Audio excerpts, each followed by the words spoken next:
चलिए भाई, पिछली क्लास के अंदर हम वैलेंस बॉन्ड थ्योरी की बात कर रहे थे, तो आज हम वैलेंस बॉन्ड थ्योरी में अब आगे कंटिन्यू करेंगे और एक नया टॉपिक पढ़ेंगे जिसका नाम है कैटेनेशन प्रॉपर्टी। क्या नाम है?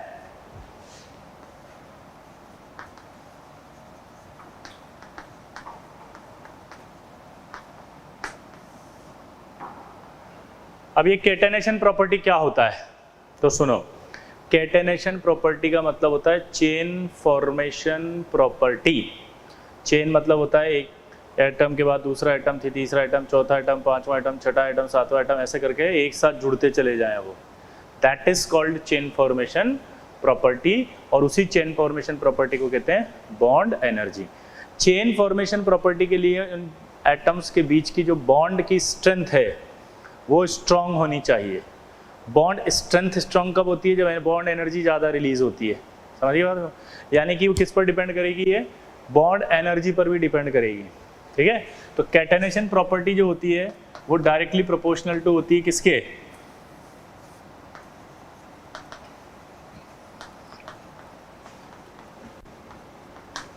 बॉन्ड एनर्जी के।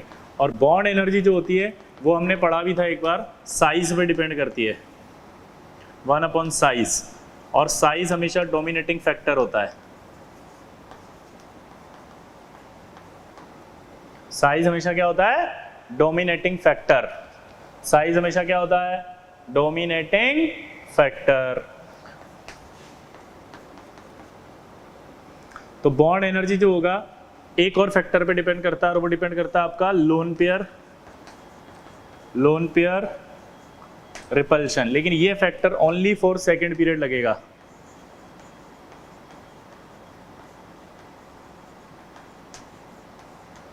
ये जो फैक्टर है वो ओनली फॉर सेकेंड पीरियड लगेगा। यानी कि जो लोन पेयर रिपल्शन होगा वो सिर्फ सेकेंड पीरियड के लगेगा। किसके लिए लगेगा? सेकेंड पीरियड के लिए ही लगेगा। किसके लिए लगेगा? Second period. क्लियर? और ये साइज वाला हमेशा लगेगा, लेकिन सेकंड पीरियड जब आएगा तो फिर साइज से नहीं देखेंगे उसको, उसकी जगह हम किससे देखेंगे उसको? लोन पेयर के रिपल्शन से। ठीक है, तो ये आपकी कैटेनेशन प्रॉपर्टी और उसके फॉर्मूले हो गए। अब इससे कैसे हम करेंगे वो मैं आपको एक्सप्लेन कर रहा हूँ एग्जांपल से। वापस से बोल रहा हूँ, कैटेनेशन प्रॉपर्टी का मतलब है chain formation property. Chain formation property का मतलब है एक एक करके एटम खूब सारे जुड़ते चले जाएं। जैसे ऑर्गेनिक में आपने पढ़ा होगा, सी सिंगल बॉन्ड सी आगे तक जाते हैं। तो सी आगे तक जा रहे हैं मतलब कार्बन की बॉन्ड बढ़ती जा रही है, हाँ या ना? तो कार्बन की बॉन्ड अगर बढ़ती जा रही है तो सी बॉन्ड आगे तक जाएगा। क्लियर? बोलो हाँ या ना? ठीक है, अब देखो आगे। तो बॉन्ड एनर्जी जो होगी वो कैटेनेशन प्रॉपर्टी के डायरेक्टली प्रोपोर्शनल होगी। यानी कि अगर बॉन्ड स्ट्रांग होगा तभी तो वो होल्ड करेगा इतने सारे एटम्स को। तो बॉन्ड स्ट्रांग होने चाहिए तभी कैटेनेशन प्रॉपर्टी ज़्यादा आएगी। तो इसलिए कैटेनेशन प्रॉपर्टी किस पर डिपेंड करेगी? बॉन्ड एनर्जी पे। अब बॉन्ड एनर्जी डायरेक्ट क्या होती है? 1/, साइज।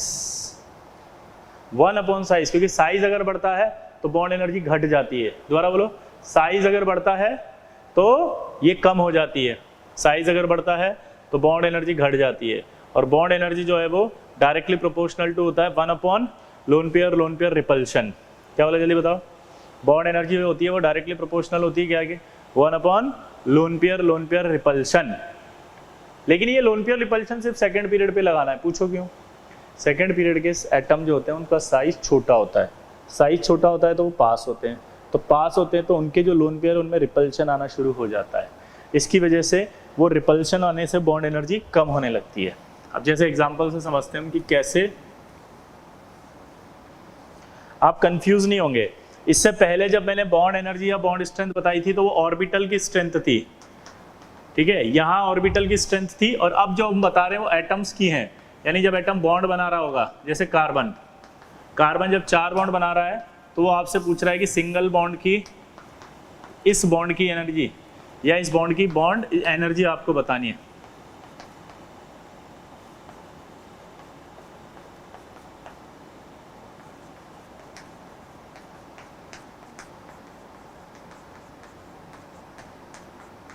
ये वाले की बॉन्ड एनर्जी आपको बतानी है। ठीक है, अब आपको देखना है कि बॉन्ड एनर्जी जो है, हमने फॉर्मूला पढ़ा 1/, साइज, और दूसरा हमने पढ़ा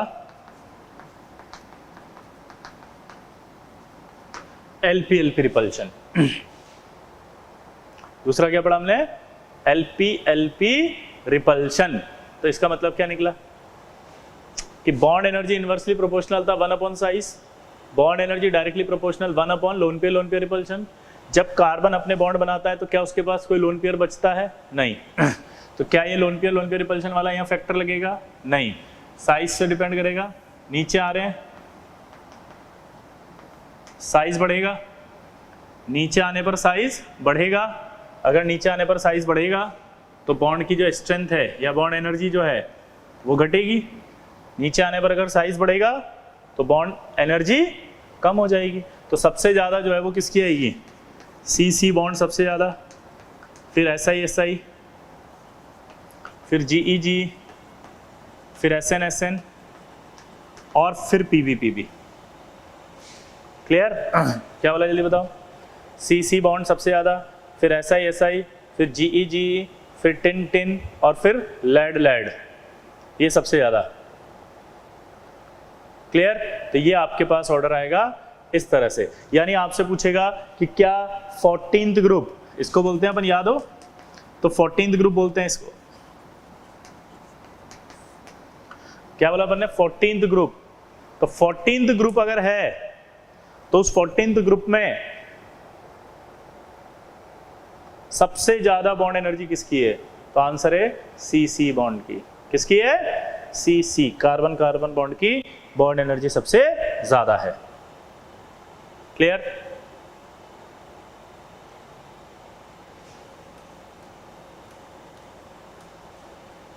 अगला देखो, अगला जब नाइट्रोजन फैमिली की बात करते हैं तो नाइट्रोजन जब 3 बॉन्ड बनाता है तो 1 लोन पेयर रहता है उसके पास।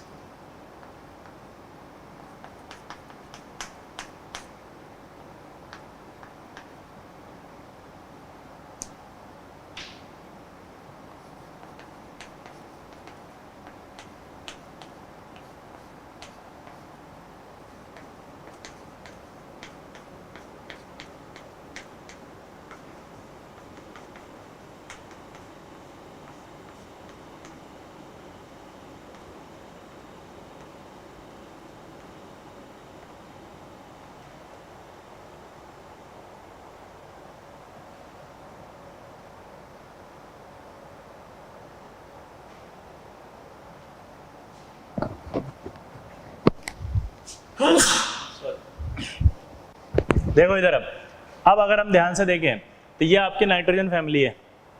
अगर हम नाइट्रोजन फैमिली की बात करें तो नाइट्रोजन फैमिली के अंदर आप देखो यहां पर लोन पेयर आ रहा है,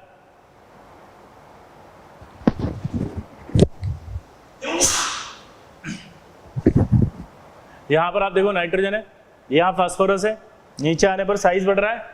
तो अगर आप ध्यान से देखोगे तो यहां पर साइज बढ़ेगा, साइज बढ़ेगा तो बॉन्ड एनर्जी क्या होगी? कम होगी, आया ना? लेकिन अगर सेकंड पीरियड होता है तो अपन बॉन्ड एनर्जी किससे चेक करते हैं?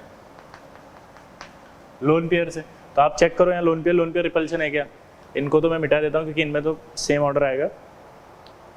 तो यहाँ देखोगे आप, तो इन दोनों में अगर आप ध्यान से देखो तो यहाँ लोन पेयर आ रहा है क्या सेकंड पीरियड में? हाँ। अगर लोन पेयर रिपल्शन आ रहा है तो क्या होगा? बॉन्ड एनर्जी कम। तो बॉन्ड एनर्जी इसकी कम आएगी, फास्फोरस वाले की ज़्यादा आएगी। और आप समझ भी सकते हो कि फास्फोरस वाले की ज़्यादा आएगी, लेकिन उसके बाद ऑर्डर वही चलेगा क्योंकि फिर सेकंड पीरियड में ही लोन पेयर का रिपल्शन काउंट होता है, बाकी में तो काउंट नहीं होता, तो बाकियों की एनर्जी कम आएगी। तो यानी अगर मैं बोलूँ नाइट्रोजन फैमिली में हाईएस्ट कैटेनेशन प्रॉपर्टी कौन रखेगा? क्वेश्चन पूछा है।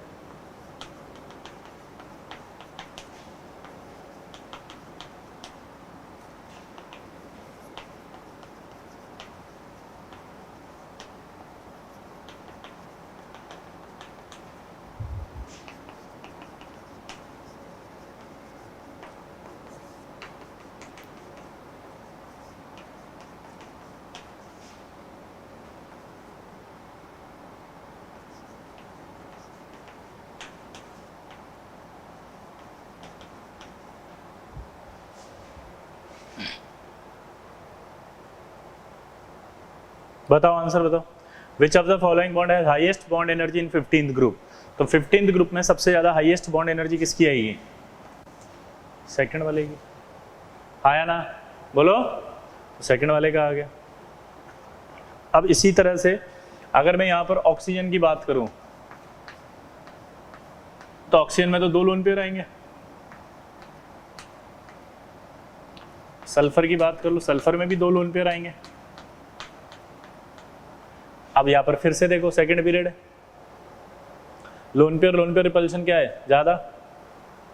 सेकंड पीरियड में लोन पेयर रिपल्शन ज़्यादा होगा, बॉन्ड एनर्जी क्या होगी, कम। तो इन दोनों में से किसकी कम आएगी? फिर से एक सवाल आ गया।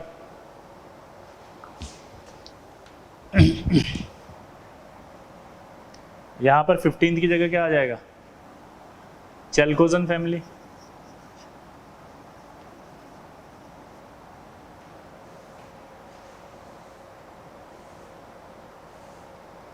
चैल्कोजन फैमिली में यहां क्या आएगा बताओ? सबसे पहले ओ सल्फर सल्फर,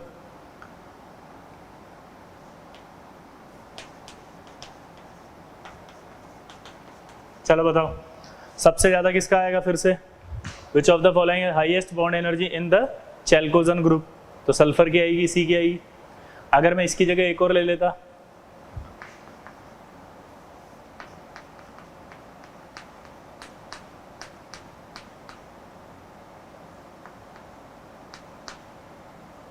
फ्लोरीन, और यहां ले लेता मैं chlorine.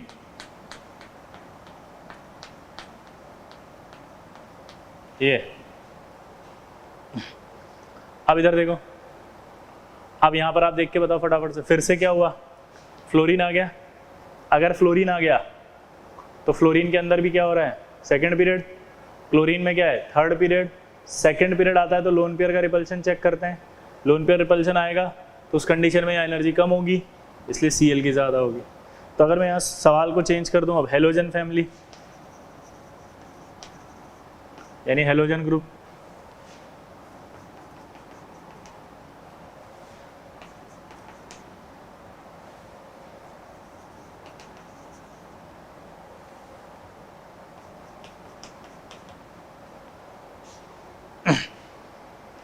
FF, Cl Cl, Br Br और I।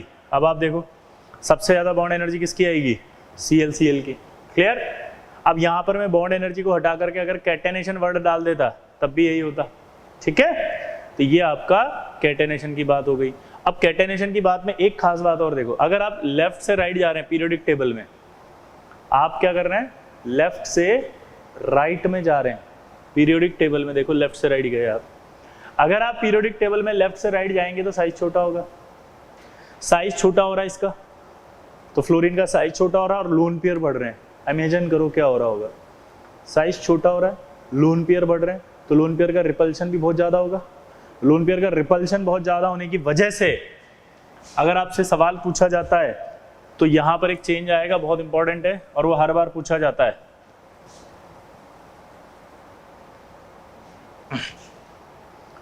देखो क्या चेंज आएगा, वो आपसे पूछेगा ऑर्डर ऑफ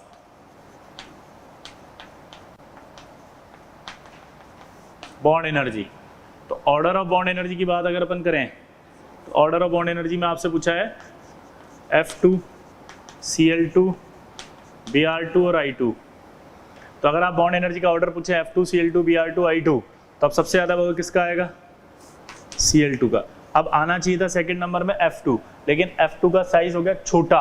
अगर F2 का साइज छोटा हो गया तो उस पर लोन पेयर बढ़ गए, तो लोन पेयर बढ़ते ही लोन पेयर की डेंसिटी बढ़ गई, तो वो आपस में एक दूसरे को रिपल ज़्यादा करते हैं, और वो इतना रिपल करते हैं कि F2 की बॉन्ड एनर्जी ब्रोमीन से कम हो जाती है।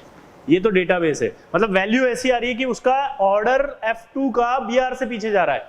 आप ये नहीं बोल सकते कि I से आगे आएगा, I पीछे जाएगा। ये चीज़ मैंने नहीं बताई है। मैंने यहाँ एक्सप्लेन ये किया है कि ये F2 Br2 से पीछे क्यों चला गया होगा। तो उसका रीज़न दिया उन्होंने कि यार इसका साइज छोटा हो गया है, जिसकी वजह से इस पर जो लोन पेयर है वो बहुत ज़्यादा आगे, एक तो सबसे ज़्यादा लोन पेयर आगे बाकियों से, और दूसरा ये हुआ कि लोन पेयर ज़्यादा आने से क्या हुआ, साइज छोटा भी हो गया। तो लोन पेयर ज़्यादा हो गया, साइज छोटा हो गया, तो लोन पेयर की डेंसिटी बढ़ गई। लोन पेयर की डेंसिटी बढ़ गई तो उन्होंने तुरंत एक दूसरे को रिपल ज़्यादा किया। ज़्यादा करने से इसकी बॉन्ड एनर्जी Br2 से कम आ रही है। ठीक है, ये ऑर्डर आपको अच्छे से ध्यान रखना है, क्योंकि ये आपसे कई बार पूछेगा, हर जगह आएगा ये। ये हर जगह आएगा आपके पास। क्लियर?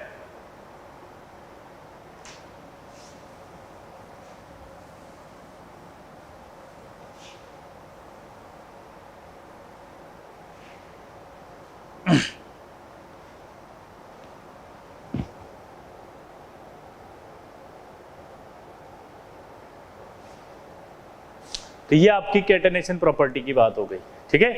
इसीलिए आप अगर ध्यान दें तो आपका सल्फर जो है वो S8 में जाता है, फास्फोरस P4 में जाता है। क्लियर? तो सल्फर S8 में जाने का रीजन उसकी कैटेनेशन प्रॉपर्टी है, और फास्फोरस का P4 में जाने का रीजन उसकी कैटेनेशन प्रॉपर्टी है। अगर आप पूरी पीरियोडिक टेबल की बात करें तो सबसे ज्यादा कैटेनेशन प्रॉपर्टी किसकी होगी? कार्बन की। क्यों? क्योंकि कार्बन से उधर जाने पर लोन पेयर बढ़ रहा है सेकेंड पीरियड में। अगर लोन पेयर बढ़ेगा तो आप सोचो क्या हो रहा है? रिपल्शन आ रहे हैं। रिपल्शन आते हैं तो बॉन्ड एनर्जी कम हो जाती है, और कार्बन में कोई लोन पेयर नहीं है इसलिए उसकी एनर्जी सबसे ज्यादा है।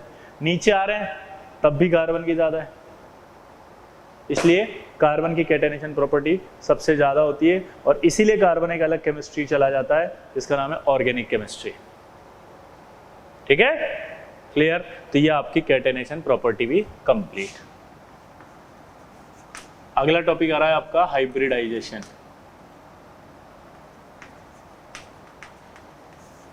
पुरुषोत्तम, जस्ट फॉर यू। खुश? पुरुषोत्तम बड़ा परेशान था, बोला साहब ऑर्गेनिक के अंदर मेरा हाइब्रिडाइजेशन आ रहा है, मेरे से हो नहीं पा रहा है, मैं बहुत कंफ्यूजन क्रिएट हो रहा है, थोड़ा कुछ कीजिए सर, समथिंग। आ गया हाइब्रिडाइजेशन। ठीक है? अब हाइब्रिडाइजेशन को समझना क्या हो रहा है।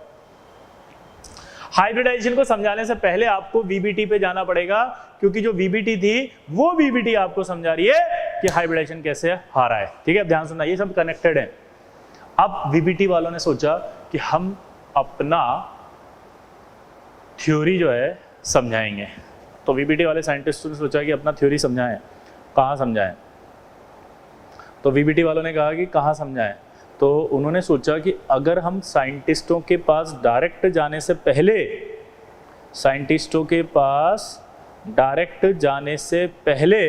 अगर हम कुछ इंटेलिजेंट लोगों के पास ये थ्योरी समझाएं तो जल्दी समझ में आएगी। अब इंटेलिजेंट लोग कौन? तो इंटेलिजेंट लोग पूरे वर्ल्ड में देखा तो इंडियंस। अब इंडिया में भी आप देखो तो बहुत बड़ा इंडिया था, तो इतने सारे इंडिया में कहाँ समझाएं? तो उन्होंने ढूंढा तो एक जगह आई जो सबसे इंटेलिजेंट लोग पाए जाते हैं, बिहार। क्योंकि बिहार एकमात्र ऐसा राज्य है जिससे सबसे ज़्यादा IAS RS सेलेक्ट होते हैं और IITians निकलते हैं। तो उन्होंने सोचा यार कि बिहार एक ऐसी जगह, वहाँ चलते हैं, वहाँ जाके हम समझाते हैं। अब वहाँ जाके समझाते हैं, तो वहाँ जाके समझाने के लिए उन्होंने अपने बाबूजी से संपर्क किया। बाबूजी बड़े खुश, दिल एकदम गार्डन, बोला हमारे बच्चे को साला समझाने के लिए आए, वो भी फॉरेनर साइंटिस्ट, आ जाओ।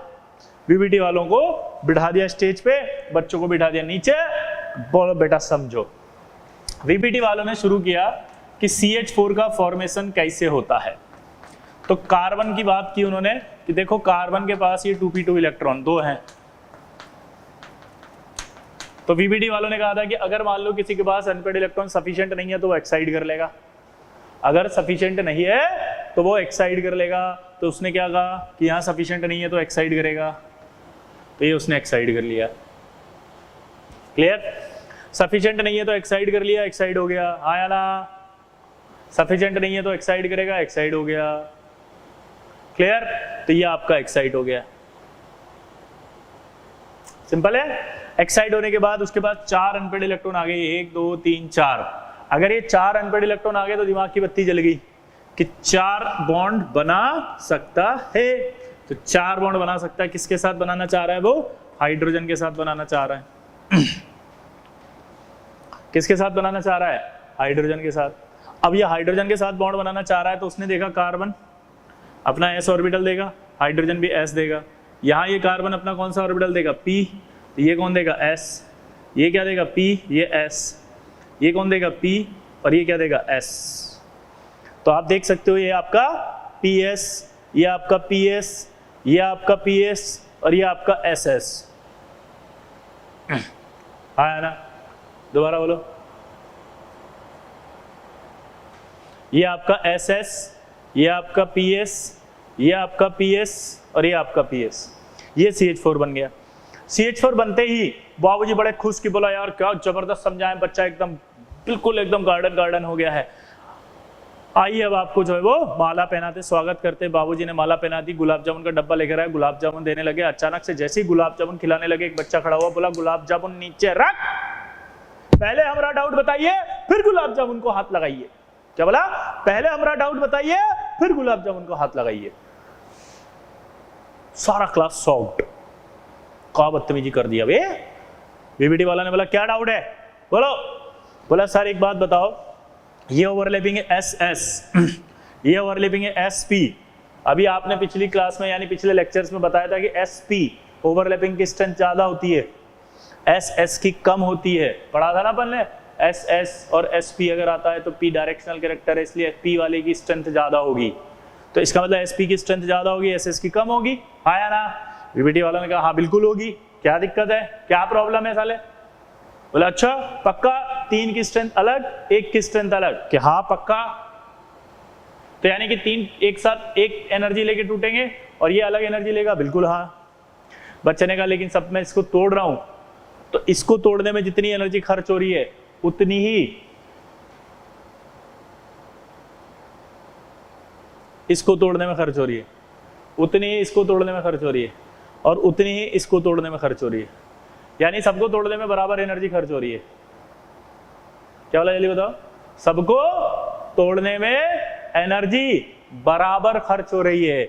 यानी यहां जितनी, मान लो 10 किलो जूल यहां तोड़ने में खर्च हुई, तो 10 यहां तोड़ने में होगी, 10 यहां तोड़ने में होगी, और 10 यहां तोड़ने में होगी। सबको तोड़ने में एनर्जी बराबर खर्च होगी बे। क्या बोला? सबको तोड़ने में एनर्जी बराबर खर्च होगी। बच्चे ने बोला बताओ क्यों? वीबीटी वाला ने कहा नहीं बताएंगे। हमने बोला क्यों? बोला आता ही नहीं है। फंस गए। बाबूजी ने बुलाया, इधर आओ। बाबूजी ने भेज दिया। कहाँ भेजा होगा सोचो?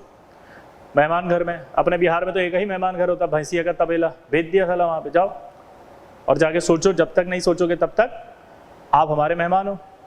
आप सोच रहे हैं, मच्छर काट रहे हैं बीबीटी वालों को। बीबीटी वाले ने कहा मच्छर काट रहे हैं बाबूजी, नींद नहीं आ रही है। बाबूजी बोले वो काट नहीं रहे, उनसे कटवाया जा रहा है बे। ये सब मच्छर तो हम ही छोड़े हैं। बोले साला को सूतो इनको, जब तक हमारे बच्चे का डाउट नहीं बताते साला सोने मत देना इनको। बीबीटी वाले परेशान। सुबह सुबह जो है वो 4 बजे के टाइम पर उन्होंने देखा सब सो रहे हैं, भाग लेते हैं, निकल लिए वो। अब आपको पता है गाँव के अंदर तो एक सड़क होती है, चारों तरफ जो है वो खेत होते हैं, पगडंडी होती है। अब उस पर भाग रहे हैं वो। लोगों ने देख लिया कि बीबीटी वाले भाग रहे हैं, बाबूजी को फोन कर दिया। फोन करते ही बाबूजी आ गए। बाबूजी आते दो टिका दिए साले, कहाँ भाग रहे हैं? टिकाते ही जो है वो भीड़ इकट्ठा हो गई और वहाँ खूब सारे लोग हो गए। बहुत सारे लोग होते ही जब भीड़ होती है तो एक आदमी वहां से गुजर रहा था। उसने तुरंत पूछा काहे लड़ रहे हो भाई, क्या हुआ? उस व्यक्ति का नाम था पॉलिंग। पॉलिंग बिहार से थे। 1 मिनट, यह मात्र एक काल्पनिक घटना है, इसका किसी भी जीवित और मृत व्यक्ति से कोई संबंध नहीं है। तथ्यों को मनोरंजनात्मक रूप प्रदान करने के लिए इस तरह की भाषा का प्रयोग किया जा रहा है। इसका किसी भी जीवित और मृत व्यक्ति से कोई संबंध पाया जाता है तो चैनल इसके लिए उत्तरदायी नहीं है। पुरुषोत्तम, ठीक है? क्योंकि आप फिर से बोलोगे सर ये तो लिनियस पॉलिंग है, ये तो अमेरिकन साइंटिस्ट था, ये कब बिहार से हो गया? ठीक है, क्योंकि मेरे साथ हो चुका है ऐसा। मैं पढ़ा के निकला क्लास से बाहर, एक बच्चा आया मेरे पास, बोला सर, बोला क्या सर आज बहुत खुश हैं हम बोले कहाँ खुश हो? बोला मत पूछिए। हम बोले मत बताओ। बोला नहीं पूछिए। हम बोले बताओ। बोला सर आज दिल खुश हो गया। हम बोले कहाँ है? सर बचपन से आज तक पढ़ रहे हैं सर, जिसके अंदर हम ये पढ़े हैं कि है American scientist, Japan scientist, Russian scientist, पहली बार दिल खुश हो गया, साला पॉलिंग बिहार से थे। हम बोले कौन बोला बे तेरे को पॉलिंग बिहार से थे? बोला अभी अभी पढ़ा के निकले हो आप। अबे मैंने कहा मैंने तो मजाक में बोला था, पागल हो गए भाई, गलती हो गई। तब से लेके आज तक ये डिस्क्लेमर बोलना पड़ता है मुझे। क्लियर? तो पॉलिंग ने बोला कहाँ लड़ रहे बे? तो सबने बताया कि ऐसे ऐसे हो गया। पॉलिंग ने कहा अच्छा रुक जाओ, हम बताते हैं, इनको जाने दो। अब पॉलिंग साहब आए, उन्होंने क्या समझाया जरा सुनना।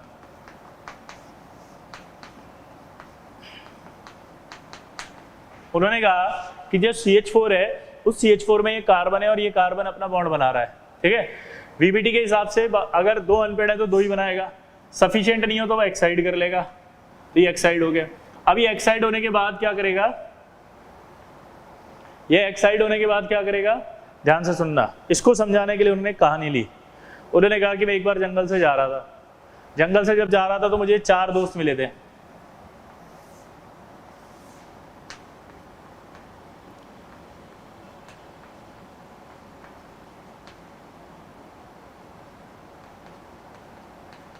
ठीक है, चारों पक्के दोस्त हैं, चारों एक साथ खेल कूद के बड़े हुए, चीटिंग करके पास हुए, एक दूसरे का लंच बॉक्स चुरा चुरा के खाया, चारों पक्के दोस्त हैं, लंगोटिया यार हैं, ठीक है। अब एक बार क्या हुआ, एक आदमी आया और इसको 10 रुपए दे गया, इसको भी 10 दे गया, इसको भी 10 दे गया और इसको 2 रुपया दे गया।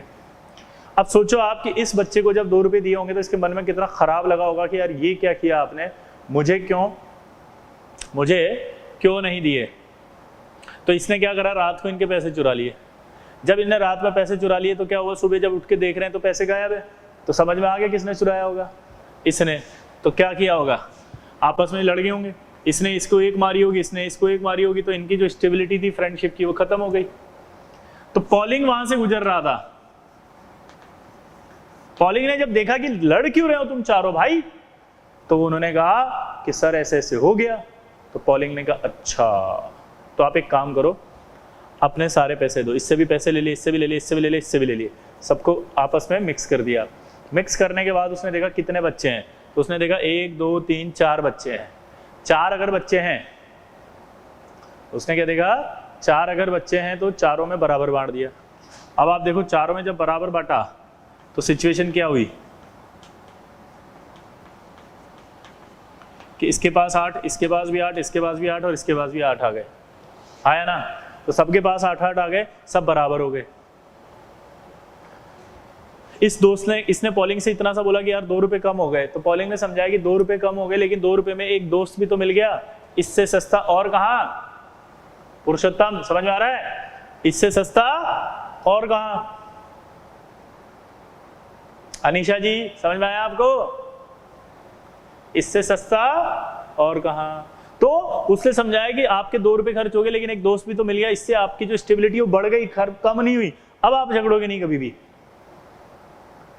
अब इस केस को थोड़ा उल्टा समझते हैं, अगर कोई यहां पर आकर इसको 1 करोड़, इसको 1 करोड़, इसको 1 करोड़ और इसको 2 रुपए दे देता और ये इनके पैसे चुरा लेता, तो सोचो कि क्या स्थिति होती। ये अगर चुरा लेता तो ये मारते इसको, पॉलिंग आता, पॉलिंग पूछता कि क्या प्रॉब्लम है, और पॉलिंग ये कहता कि तुम अपने पैसे दे दो, सबको मिक्स कर देता हूं। तो अगर सबको मिक्स कर देता हूं ये बोलता वो, और फिर उसके बाद इनमें बांट देता, तो इसके पास कितने आते हैं, 75 लाख, 75 लाख, 75 लाख, 75 लाख। तो ये बच्चा बोलता कि सर मेरे पैसे कम हो गए, कितने कम हुए, 25 लाख। और पॉलिंग अगर ये स्टेटमेंट देता कि यार 25 लाख में एक दोस्त भी तो मिल गया, इससे सस्ता और कहाँ, सबसे पहले तीनों मिलके पॉलिंग को मारते, बोले पगला गए साले, 25 लाख में ही दोस्त लेंगे, 25 रुपए का नहीं है साला, पहले 2 रुपए में मिला था इसलिए ले लिया, नहीं लेंगे, 2 रुपए से ज्यादा थोड़ी देंगे इसके लिए। इसका मीनिंग समझे, ये इंटरमिक्स तभी कर रहे हैं जब इनका एनर्जी गैप यानी इनके पैसे का डिफरेंस कम है। अगर गैप ज्यादा आ गया तो फिर ये आपस में मिक्स नहीं होते, ठीक है। अब यहां पर जो ये बच्चे हैं, इन बच्चों को आप मानेंगे ऑर्बिटल्स, इन पैसों को मानेंगे एनर्जी।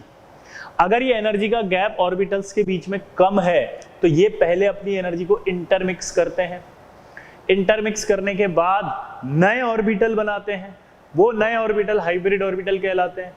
ये हाइब्रिड ऑर्बिटल इस तरह से अरेंज होते हैं कि इनमें रिपल्शन सबसे कम हो, फिर ये हाइब्रिड ऑर्बिटल बॉन्ड बनाने जाते हैं। यानी पहले हाइब्रिडाइजेशन होता है, बाद में ओवरलैपिंग होती है। ये कॉन्सेप्ट होता है इंपॉर्टेंट, क्या कि बॉन्ड जब बनता है तो उस बॉन्ड फॉर्मेशन में क्या हुआ है, पहले हुआ है हाइब्रिडाइजेशन और फिर हुआ है ओवरलैपिंग। पॉली एटॉमिक मॉलिक्यूल्स में, डाई एटॉमिक में नहीं बोल रहा हूं, किस में बोल रहा हूं, पॉली एटॉमिक। पॉली एटॉमिक मतलब CH4 जैसा, कितने एटम है यहाँ, 5। H2 क्या है, डाई एटॉमिक। H2 में हाइब्रिडाइजेशन की जरूरत नहीं पड़ेगी, क्यों नहीं पड़ेगी अभी बता दूंगा।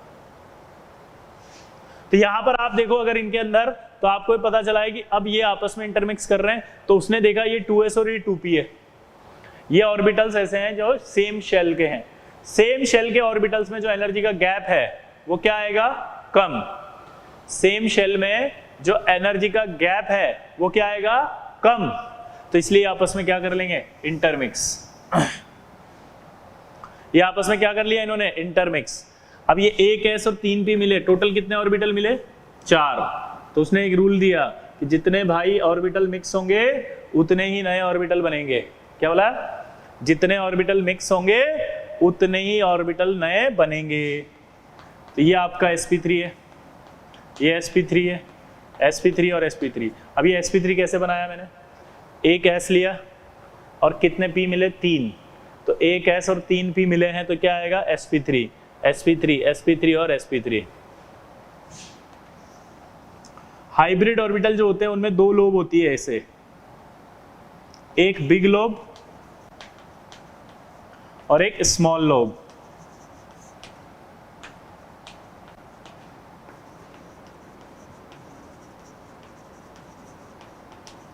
बॉन्ड फॉर्मेशन ऑलवेज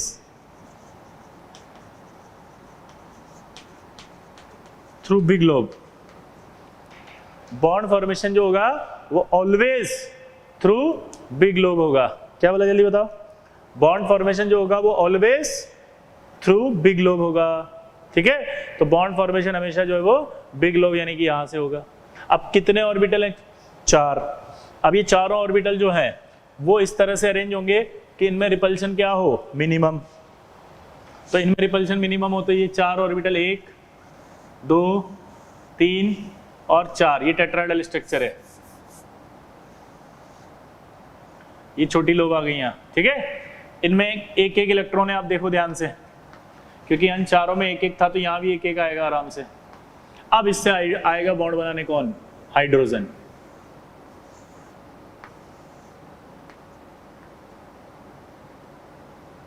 तो अब अगर ध्यान से देखो तो जो बॉन्ड बना वो ये बना। अब इसने कौन सा दिया अपना ऑर्बिटल, इसने ऑर्बिटल दिया अपना sp3, इसने s। इसने कौन सा दिया, sp3, इसने s। इसने कौन सा दिया, sp3, इसने s। इसने कौन सा दिया, sp3, इसने s। अब आप देखो इन चारों की ओवरलैपिंग, तो आपको पता चलेगा कि सारी ओवरलैपिंग स्ट्रेंथ इक्वल है। ये सारे के सारे जो है वो एक ही बॉन्ड है। देखो ये सारे के सारे एक ही बॉन्ड है, ये सारे के सारे एक ही बॉन्ड है, ये सारे के सारे एक ही बॉन्ड है, यानी कि चारों की बॉन्ड स्ट्रेंथ इक्वल आ रही है। चारों की बॉन्ड स्ट्रेंथ इक्वल आ रही है, चारों एक ही है, चारों की बॉन्ड स्ट्रेंथ इक्वल आ रही है। इसलिए उस बच्चे ने कहा था कि चारों को तोड़ने में सेम एनर्जी चाहिए, उसका डाउट क्लियर कर दिया। नोट करके लिखा आपने, पहले हाइब्रिडाइजेशन होता है, बाद में बॉन्ड फॉर्मेशन होता है।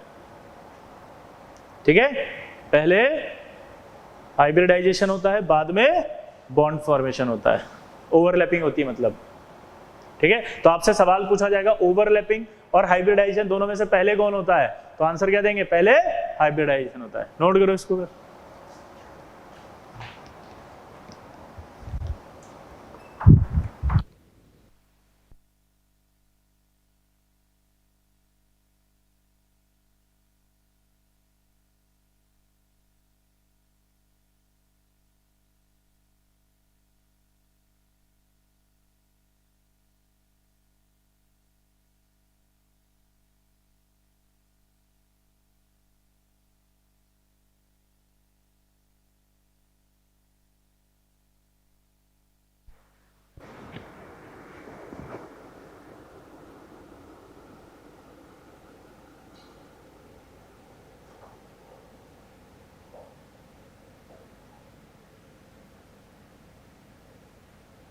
क्लियर। तो अब एक स्टेटमेंट आपसे पूछेगा,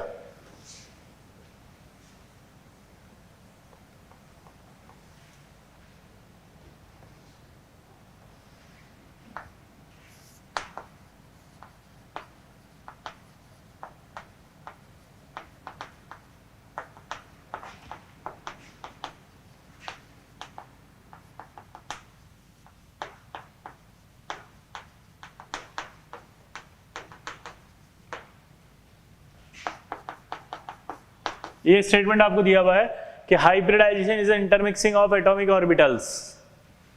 आपसे बोला है ट्रू या फॉल्स है, सोचो। Hybridization is intermixing of atomic orbitals, आपसे पूछा है कि ट्रू या फॉल्स है, बताओ।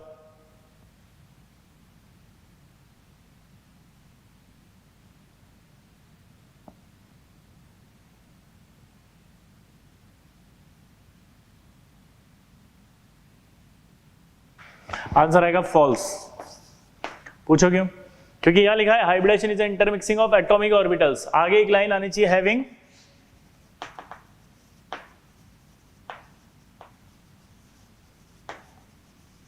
Less energy difference. क्यों? क्योंकि जब तक एनर्जी गैप कम नहीं होगा हाइब्रिडाइजेशन में नहीं जाएगा वो, ठीक है। जब तक एनर्जी का गैप कम नहीं होगा वो हाइब्रिडाइजेशन में नहीं जाएगा। जैसे अगर मैं आपसे बोलूं कि 6s और 2p, क्या ये हाइब्रिडाइज हो सकते हैं? नो। क्यों? एनर्जी का गैप बहुत ज्यादा है। 2s और 2p तो हो सकते हैं क्योंकि 2s और 2p का एनर्जी गैप कम है, लेकिन 6s और 2p नहीं हो सकते। तो ये स्टेटमेंट आपको ध्यान रखना पड़ेगा इससे कि गलत ना हो जाए, ठीक है। Hybridization is intermixing of atomic orbitals having less energy difference.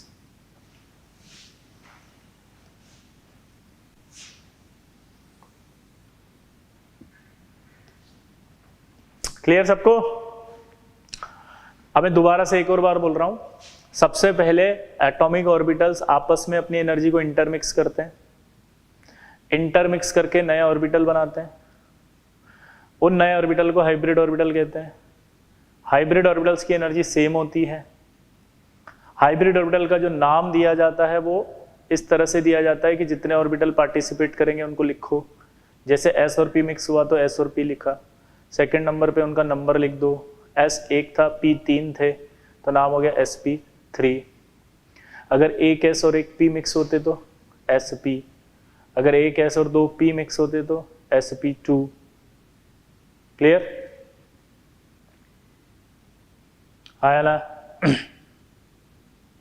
Clear?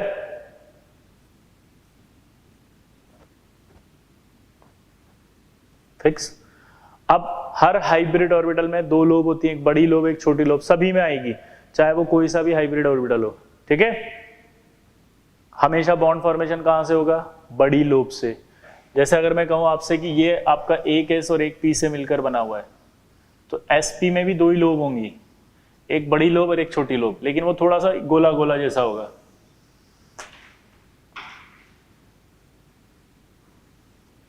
ये ऐसा होगा और sp3 थोड़ा सा p जैसा होगा, ठीक है। तो यहां अगर एक स्टेटमेंट पूछा जाए कि ऑल हाइब्रिड ऑर्बिटल्स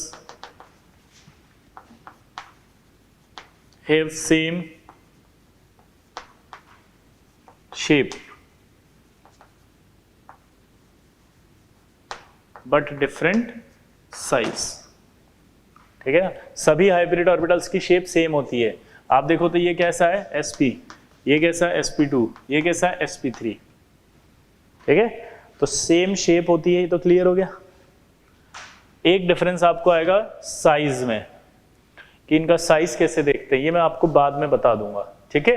तो एक साथ स्टेटमेंट था तो मैंने लिख दिया।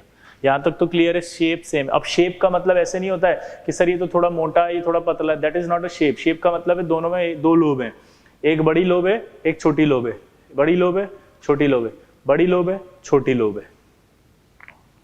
क्लियर सबको? तो ये शेप सेम कहा जाता है, ठीक है ना। साइज डिफरेंट है, ये डिफरेंट साइज कैसे होगा ये मैं आपको आगे बताऊंगा, ठीक है। एक सवाल के अंदर आएगा ये, तब बताऊंगा। क्लियर?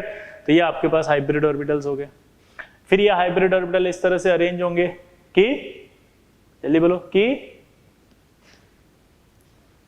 ये इस तरह से अरेंज होंगे कि इनमें रिपल्शन मिनिमम लगे, तो वो मिनिमम रिपल्शन के थ्रू अरेंज हुआ। अब कौन से हाइब्रिडाइजेशन में रिपल्शन कम लगता है ये साइंटिस्टों ने खोजा, तो मैं बताऊंगा आपको कि किस तरह से अरेंज होगा, है ना। अभी मैं लिखवा रहा हूं वो, ठीक है, समझ गए। फिर उसके बाद आपको बॉन्ड फॉर्मेशन में वो हाइब्रिड ऑर्बिटल जाएगा, ठीक। तो अब हम देख रहे हैं कि हाइब्रिडाइजेशन हमारे पास कौन कौन से होते हैं। तो एक हमारे पास हाइब्रिडाइजेशन आएगा sp, एक आएगा sp2। sp जब होगा तो उसमें जो ऑर्बिटल है, मिक्सिंग ऑफ ऑर्बिटल्स की बात कर रहे हैं हम, कौन कौन से ऑर्बिटल मिक्स होंगे? उसमें एक s मिक्स हो सकता है, p 3 होते हैं, px, py और pz, तो इन तीनों में से कोई भी मिक्स हो सकता है इसमें। s के साथ p है, p के अंदर अगर हम बात करें तो x, y और z कोई भी मिक्स हो सकता है। sp2 में s, px plus py। sp3 अगर आएगा तो नो डाउट कोई भी आएगा, लेकिन कोई भी में कैसे आएगा? p तो 3 है तो 3 ही आएंगे, px plus py plus pz। Clear? ये यहां लगाएंगे अपन इसको ब्रैकेट को।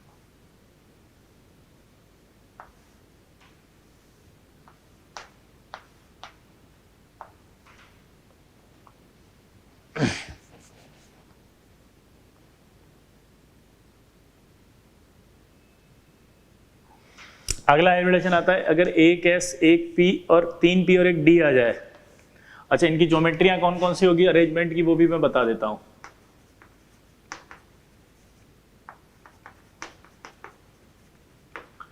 देखना जरा, sp अगर होगा तो उसकी ज्योमेट्री होती है लीनियर, यानी कि वो लीनियरली अरेंज होंगे दोनों ऑर्बिटल ताकि रिपल्शन मिनिमम हो। sp2 के अंदर होगा आपका ट्राइगोनल प्लेनर ताकि उनमें रिपल्शन मिनिमम हो। sp3 के अंदर जो होगा वो होगा टेट्राहेड्रल ताकि उनमें रिपल्शन मिनिमम हो। अब tbp में दो ऑर्बिटल है, d जो होगा ना वो s, px, py, pz और यहां आएगा dz स्क्वायर। अगर dz स्क्वायर होगा तो उसकी ज्योमेट्री का नाम होगा ट्राइगोनल बाय पिरामिडल, यानी कि शॉर्ट में हम बोलेंगे उसको TBP।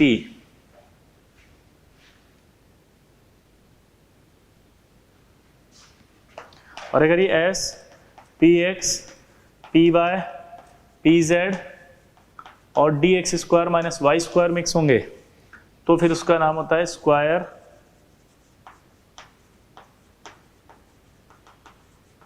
पिरामिडल। ठीक है, इस वाली को आप बॉक्स बना देना क्योंकि ये आपका केमिकल बॉन्डिंग में नहीं आएगा, ये आपका नेक्स्ट ईयर आएगा कोऑर्डिनेशन केमिस्ट्री के अंदर। कहाँ आएगा? तो आपकी जो sp3d होगी उसमें जो d आएगा वो d आपके लिए फिक्स हो गया, dz स्क्वायर फिक्स होता है हमेशा, और ये आपका ट्राइगोनल बाई पिरामिडल होता है। अब आप सोच रहे होंगे ये d जो है वो dz स्क्वायर और x square minus Y square ही क्यों होता है? देखो, अगर आप ध्यान से देखो तो x, y, px, py, pz ये सब एक्सिस पर होते हैं, तो हम जब मिक्स कर रहे होते हैं तो एक्सिस वाले ऑर्बिटल इजीली मिक्स होते हैं, एक्सिस वाले ही इजीली मिक्स होंगे। तो जब एक d लाने की बारी आएगी तो ऑब्वियस सी बात है या तो dz स्क्वायर जाएगा, वही एक्सिस पे होता है, या dx square minus Y square जाएगा। तो जब dz स्क्वायर जाएगा तो TBP है, और dx square minus Y square है तो स्क्वायर पिरामिडल है।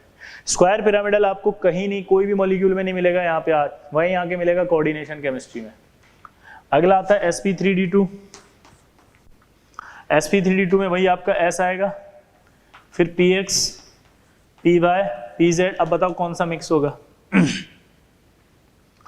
अभी कॉन्सेप्ट दिया था ना मैंने, अब दो d चाहिए तो एक्सिस वाले जाएंगे, तो एक्सिस वाले कौन से थे अभी तो बताया था, dx square minus Y square plus dz square.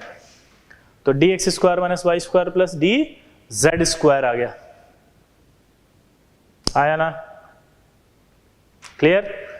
अगला sp3d3, तो s plus px plus py plus pz plus dx square minus Y square plus dz square तक तो आएगा ही सही, फिर xy आएगा क्योंकि x square minus Y square के बीच में होगा वो सीधा। तो जब dx square minus Y square mix होने आएगा तो dxy इजीली मिलेगा, तो ये आपका आएगा। sp3d2 जो होती है उसकी ज्योमेट्री होती है ऑक्टाहेड्रल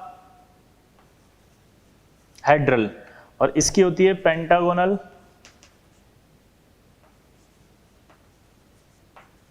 बाई पिरामिडल, यानी कि PBP, पेंटागोनल बाई पिरामिडल या PBP। और ऑक्टाहेड्रल का एक नाम और आपको याद रखना है, स्क्वायर बाई पिरामिडल। ऊपर वाली अलग है भाई, ऊपर वाली स्क्वायर पिरामिडल है, ऑक्टाहेड्रल के दो नाम है, एक स्क्वायर बाय पिरामिडल है और एक ऑक्टाहेड्रल, और नीचे वाले का ठीक है पेंटागोनल बाय पिरामिडल का शॉर्ट नेम पीबीपी। ये आपको याद होना चाहिए, अगर आपको हाइब्रिडाइजेशन पढ़ना है तो ये तो याद होना ही चाहिए, ये आपकी मजबूरी होगी, कंपल्शन हो गया आपका, अदरवाइज आपको हाइब्रिडाइजेशन में नहीं आएगा। इतनी मेहनत करके साइंटिस्टों ने ये रिजल्ट तैयार किए हैं। आप सोच रहे होंगे कि हम क्यों इसको याद कर रहे हैं, याद अरे करना पड़ेगा, रिजल्ट्स हैं ये, तो ये इतने सारे रिजल्ट्स हैं। ठीक है, तो दोबारा से देख लेते हैं। एसपी, अगर एसपी होगा तो उसकी हाइब्रिड ऑर्बिटल्स का जो अरेंजमेंट होता है उसे कहते हैं इलेक्ट्रॉन ज्योमेट्री। पहले तो लिखो इलेक्ट्रॉन ज्योमेट्री क्या होती है, लिखो अरेंजमेंट ऑफ हाइब्रिड ऑर्बिटल्स। ठीक है, arrangement of hybrid orbitals is called electron geometry. तो ये हाइब्रिड ऑर्बिटल अगर एसपी होंगे तो लीनियर होगा, sp2 है तो ट्राइगोनल प्लेनर होगा। ठीक है, sp3 है तो वो टेट्राहेड्रल होगा, sp3d है तो ट्राइगोनल बाय पिरामिडल होगा, sp3d2 है तो वो ऑक्टाहेड्रल या स्क्वायर बाई पिरामिडल होगा, और sp3d3 होगा तो वो फिर पेंटागोनल बाई पिरामिडल होगा। ठीक है, अब कैसे कैसे होंगे वो मैं आपको बताता हूँ। ठीक है, तो ये मिटा दो यहाँ, तो आप जब बनाओ तो ढंग से बनाना। एक और टेबल जैसे लीनियर, अब लीनियर में कैसे रेंज होगा वो देखते हैं अपन। जब वो लीनियर आएगा तो लीनियर में आएंगे दो ऑर्बिटल ऐसे, ये, और लीनियर जब होगा तो उसका जो एंगल आएगा वो आएगा 180, इस तरह से अरेंज होगा ये। क्लियर। लीनियर के बाद आता है आपका ट्रायगोनल प्लेनर। ट्रायगोनल प्लेनर में तीन ऑर्बिटल आएंगे, वो 1 2 3, ये तीन जो होंगे वो ट्रायगोनल प्लेनर होंगे, और इनके बीच में आपस में एंगल आएगा 120। 1 2 3, 120 के तीन एंगल होंगे ये। ठीक है, अभी अपन ये बाद में करेंगे। ये आ गया। फिर आएगा टेट्राहेड्रल। टेट्राहेड्रल ऐसे अरेंज होगा 1 2 3 4, 1 2 3 4, इसका नाम टेट्राहेड्रल। टेट्राहेड्रल को शॉर्ट में टीडीबी बोल देते हैं। फिर आया आपके पास पेंटागोनल यानी कि पीबीपी। पीबीपी में जो अरेंजमेंट होगा वो ऐसे होगा, ऊपर नीचे, और ये आपका 1 2 और ये 3, ये तीन तो 120 पर होंगे, ये तो 109.5 होता है।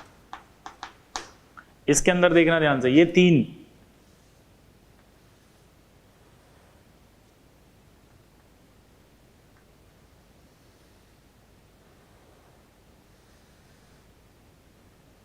ये तीन 120 पे होंगे और ये इनसे 90 पे होंगे, तो ये 90 और ये आएगा ऑक्टाहेड्रल, और 180 भी आएगा, ये नीचे है देखो। फिर आया आपका ऑक्टाहेड्रल, इधर ले लेते हैं।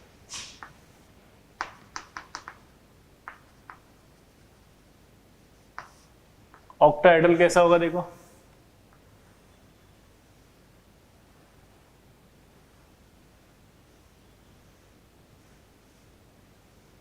ये ऑक्टाहेड्रल हो गया, इसमें सभी का एंगल 90 होता है। फिर आया आपका पेंटागोनल बाई पिरामिडल, ये टीबीपी था यार।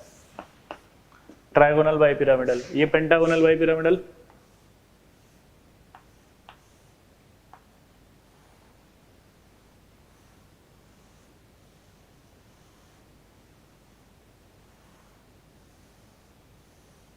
ये 5 हो गए। ये इन पांचों के फिर ऊपर और नीचे आएगा 1 2, ठीक है। यहां पर जो एंगल आएंगे ये आपस में 72 के हैं, और ये एंगल 90 का है क्योंकि प्लेन में है, और 180 का भी अपोजिट है। तो एंगल की टेंशन नहीं लेंगे। जिन बच्चों को एंगल में डाउट आ रहा है ना, वो परेशान ना हो, अगले लेक्चर में पूरा एंगल समझाया जाएगा अच्छे से। ये तो जस्ट मैंने इसीलिए लिख दिया कि अगर एक बार आपके देखे हुए होंगे और आप याद करके आ जाएंगे तो समझना आसान होगा। पॉइंट समझ रहे हो? पहले अगर लर्न की हुई चीज होगी तो उसके फिर एक्सप्लेनेशन पर ध्यान जाएगा आपका कि ऐसा क्यों हो रहा है। ठीक है, तो ये आपको इतना करीब करीब आपके पास दिमाग में होना चाहिए, तब कहीं जाकर के हाइब्रिडाइजेशन हम पढ़ पाएंगे। ये तो सब समझाने की काम तो मैं कर दूंगा, लेकिन पहले पता तो हो ये सब चीजें हैं। अगर मैं डायरेक्ट एक्सप्लेनेशन पे आ गया तो भी सब उड़ जाएगा दिमाग से। ठीक, अब अगला टॉपिक आएगा हाउ टू कैलकुलेट हाइब्रिडाइजेशन। हम किसी मॉलिक्यूल का हाइब्रिडाइजेशन कैसे देखेंगे।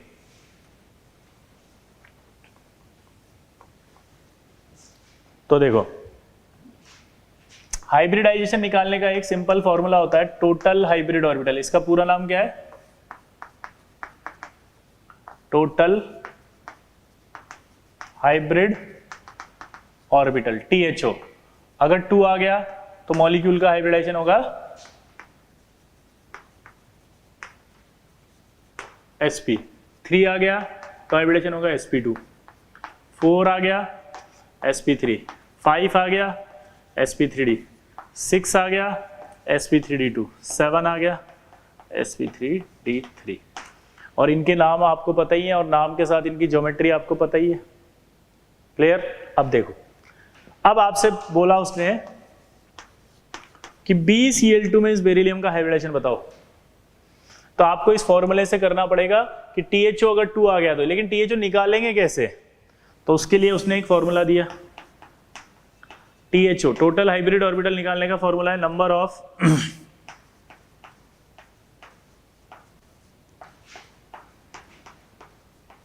सिग्मा बॉन्ड प्लस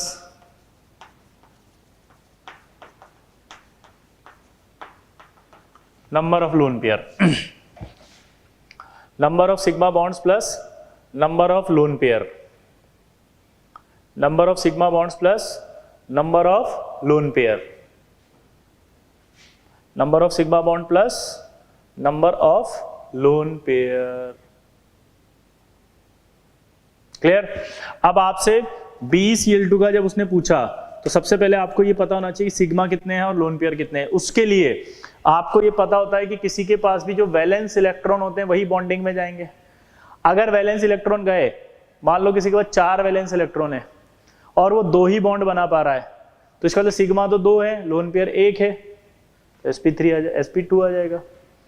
तो सबसे पहले आपको वैलेंस इलेक्ट्रॉन में आपको बता दूं ताकि आपके दिमाग में खटाक से रहे, तो मैं आपको वैलेंस इलेक्ट्रॉन बता देता हूं, जैसे सभी के बता देता हूं। Beryllium, boron, carbon, nitrogen, oxygen, fluorine और नियोन।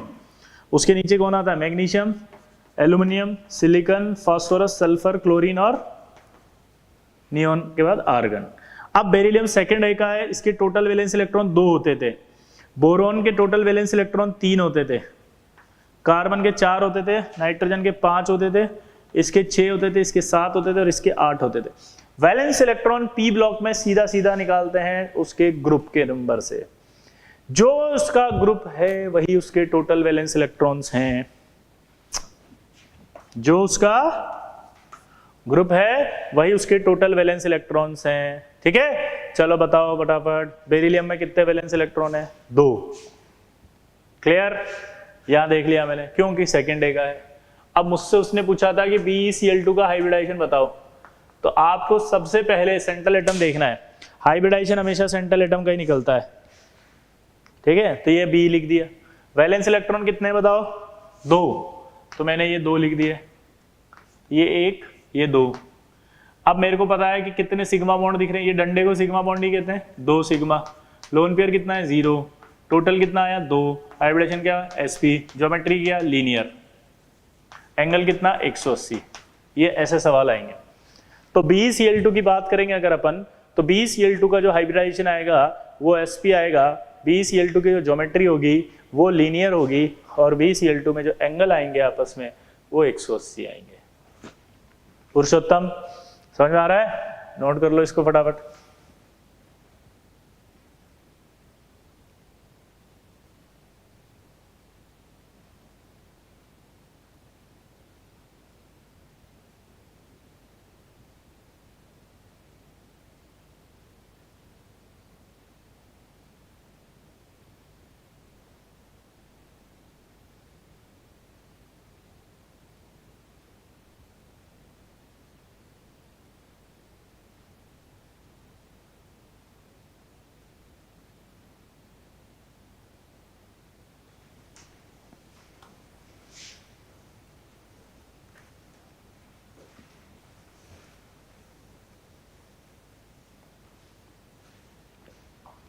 अब देखो आपसे बोलेगा BF3 में बताओ हाइब्रिडेशन क्या आएगा, ठीक है।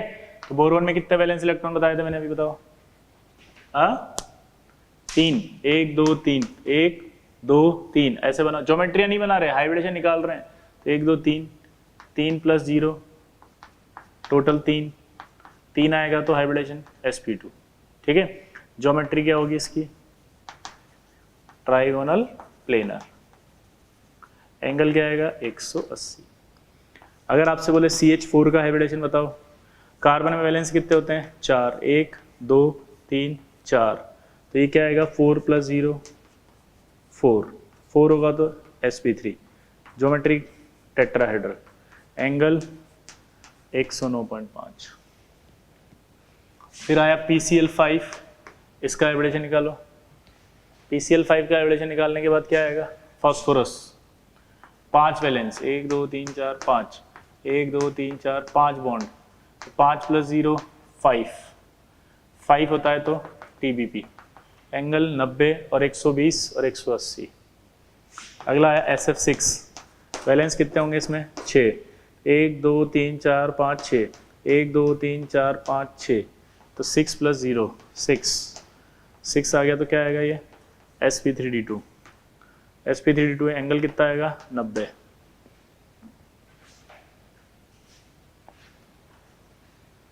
अगला आ गया IF7, आयोडीन के पास कितने वैलेंस है 7, कितने वैलेंस है 7, तो फ्लोरीन भी कितने हैं 7, 1 2 3 4 5 6 7, तो 7 + 0 7 आएगा, तो हाइब्रिडेशन sp3d3।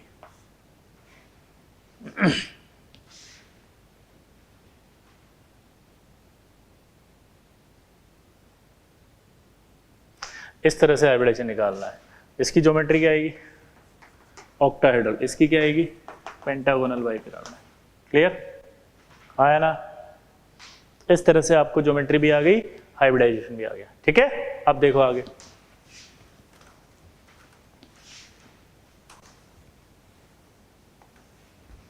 अब अगर मान लो ऐसे दे दिया उसने NH4+ निकाल के बताओ,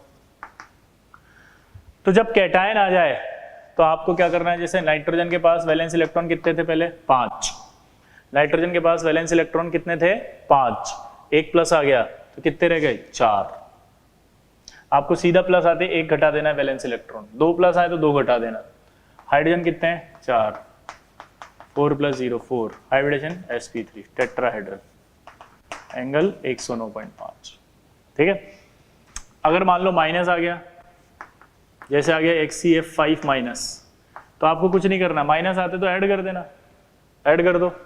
5 में से माइनस हो गया, 8 थे इसके पास, 8 में से एक और जुड़ गया तो 9 हो गए, 5 हैं तो 1 2 3 4 5, 2 लोन पेयर, तो 5 + 2 7, sp3d3। अब इसकी ज्योमेट्री क्या आएगी वो मैं अगली क्लास में बताऊंगा, क्योंकि यहाँ एक लोन पेयर है। तो ये सारी वेस्पर से आती है ज्योमेट्री की। अगर किसी हाइब्रिड ऑर्बिटल में एक लोन पेयर 3 बॉन्ड पेयर हो जाए तो क्या होगा, 2 लोन पेयर 2 बॉन्ड पेयर हो तो ज्योमेट्री क्या होगी, ये अगली क्लास में आएगा। क्लियर है, वो पूरी टेबल बनवाऊंगा मैं, ठीक है। तो अभी ये डाउट नहीं लाना, अपने को सिखा रहे हैं, अभी खत्म नहीं हो गया।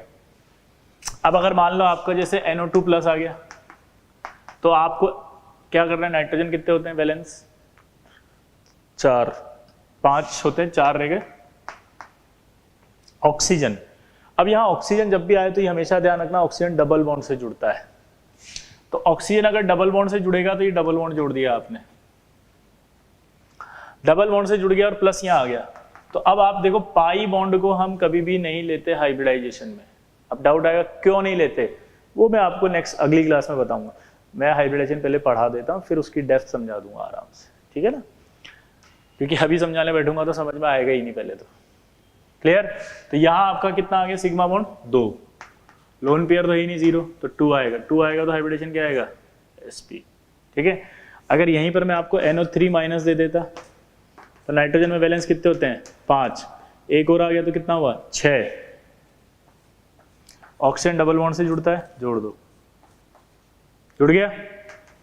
अब कितने सिग्मा है, 1 2 3, 3 सिग्मा होते तो sp2।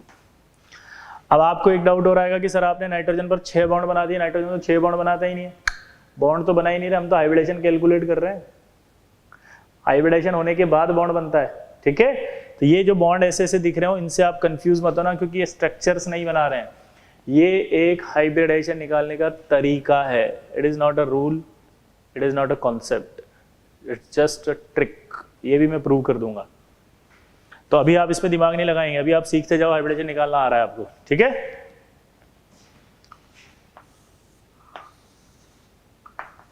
HgCl2 का बताओ।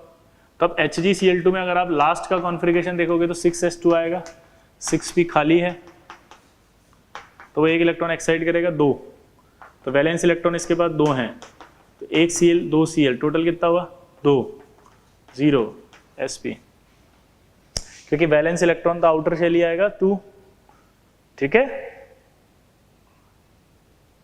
मैंने आपको उस दिन कहा था कि जिंक में 12 हो सकते हैं, लेकिन यहाँ 12 नहीं बोलना है, क्योंकि यहाँ आउटर शेल जो है वो 6s2 है, तो आउटर शेल के इलेक्ट्रॉन ही पार्टिसिपेट कर रहे हैं, डी के नहीं जाएंगे, तो इसका हाइब्रिडेशन sp आ जाएगा।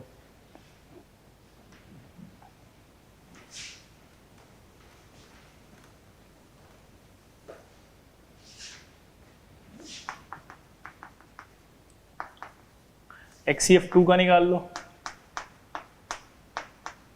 ये देखो।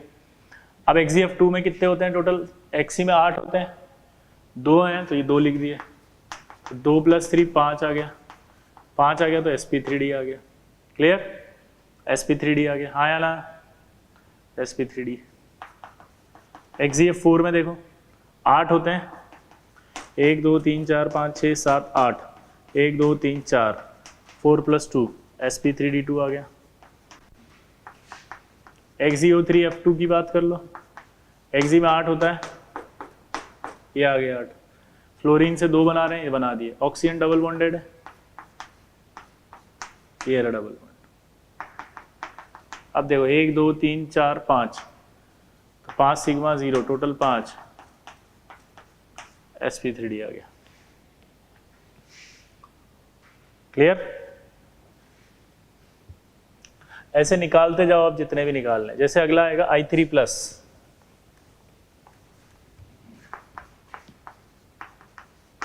I3+ का कैसे निकालें। अब यहाँ आपको डाउट ये आ रहा है कि 3 एटम है, I3 3 है ना, 3 में से कोई एक तो सेंट्रल एटम होगा ना, तो आप उस एक को सेंट्रल एटम मान लो। उसके बाद आयोडीन में वैलेंस कितने होते हैं, 7, हेलोजन का है ना ये, 7 होते हैं, तो 7 आ गया।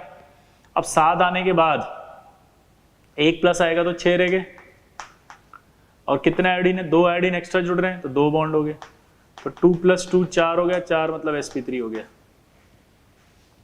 2 + 2 क्या हो गया 4, और 4 आ गया मतलब sp3, ठीक है। अब आप I3- का खुद निकालो, जैसे मैंने सिखाया I3+, ट्राई करो।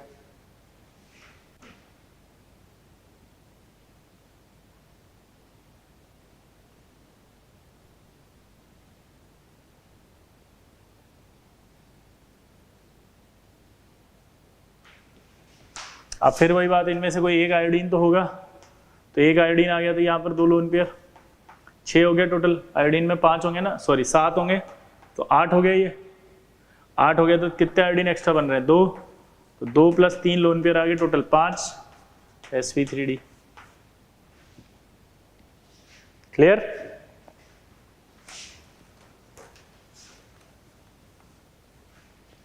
अब आपको मैंने ऑर्गेनिक केमिस्ट्री का बॉन्ड लेंथ पढ़ाया था ऐसे, और इलेक्ट्रोनेगेटिविटी जो है वो मैंने बताया था कि हाइब्रिड ऑर्बिटल्स पे भी डिपेंड करती है, तब मैंने वहां पर लिख दिया था हाइब्रिडाइजेशन इनका, और आपसे प्रॉमिस किया था कि मैं आपको बताऊंगा इनका हाइब्रिडाइजेशन क्या होगा।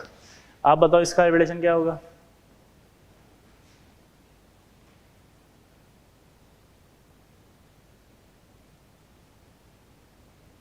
बोलो, 1 सिग्मा, 2 सिग्मा, 3 सिग्मा, ये सिग्मा ही है, सब H होता है ऑर्गेनिक में, ये जहाँ पे भी ऐसे खाली छोड़ देते हैं वहाँ H माना जाता है। ये देखो कितने सिग्मा है यहाँ पर, 1 2 3 4, तो sp3, इसका बताओ 1 2 3 4 sp3, इसका बताओ 1 2 3 क्या आएगा sp2, 1 2 3 क्या आएगा sp2, 1 और 2 क्या आएगा sp, 1 और 2 क्या आएगा sp।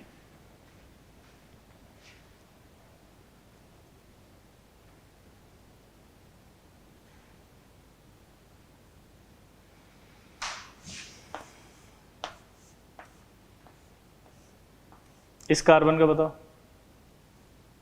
निकालो, ये बेंजीन है।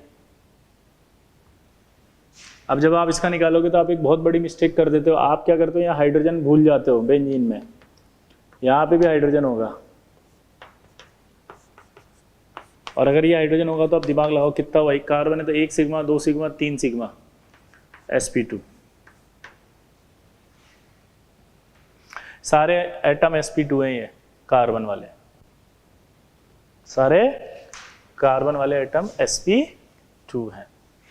इस तरह से आप कोई भी मॉलिक्यूल दे देगा आपको तो उसका हाइब्रिडेशन आपको निकालना है, ठीक। नेक्स्ट क्लास में हम पढ़ेंगे पूरी टेबल जिसके अंदर सारी मॉलिक्यूल की ज्योमेट्री जो भी होती है पॉसिबल वो आ जाएगी, ठीक है। तो आपका होमवर्क है आज कि ये सारा का सारा लर्न करना है, प्रॉमिस करो, आईडी की कसम खाओ, लोन पेयर, सब बॉन्ड पेयर, हाइब्रिडेशन की ज्योमेट्री सब कुछ याद होना चाहिए, ठीक है, ताकि नेक्स्ट क्लास में आपको हाइब्रिडेशन अच्छे से समझ में आ जाए। इसी होप के साथ आज का लेक्चर समाप्त करते हैं, तब तक के लिए धन्यवाद।